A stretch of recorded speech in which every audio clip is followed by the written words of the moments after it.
The stock of the day is brought to you by IG, Australia's #1 CFD provider. With over 17,000 markets and extended trading hours, turn US earnings season volatility into opportunity. Get started at IG.com.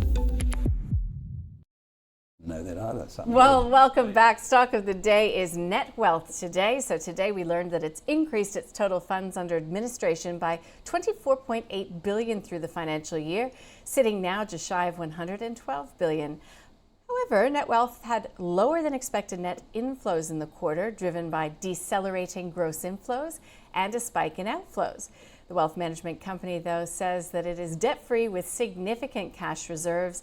The outlook remains upbeat, with management highlighting confidence in FY26 and beyond, also reiterating that investment will continue across FY26 and the medium term.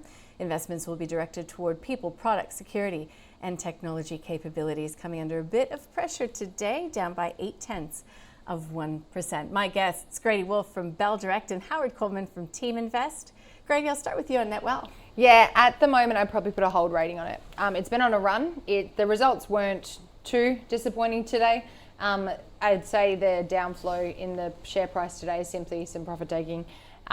Weaker net flows, inflows, obviously missing in forecast there, but the expectations are pretty high of a company like this. We've got 3 providers in the space. You've got Hub24, Netwealth, and Praemium. Netwealth is the biggest of them all. Netwealth and Hub24 are kind of neck and neck, and then Praemium's third.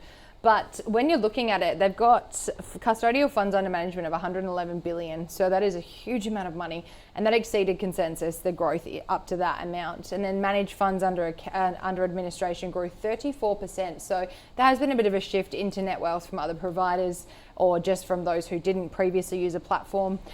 Record 13% year-on-year growth in member accounts as well. So again, there's a lot of attraction to Netwealth here.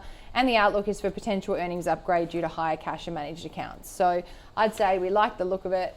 You're on a run, obviously, but I wouldn't be buying in at this level. Mm-hmm. Yeah, I mean, just priced for a lot of growth, Howard, you've got to say. Absolutely. And in fact, it passes all our filters. So putting price aside, it's got a very high return on equity, which you'd expect. It's not a capital intensive business. Really, it's a technology business, which means it's capital light. Once they've developed the technology, yeah, there's a bit of tweaking, a bit of improvement, but it's not expensive. You wouldn't expect them to have any debt. They don't have any, and you'd expect earnings growing, and they are growing. So great business, but it's on an 85 PE ratio.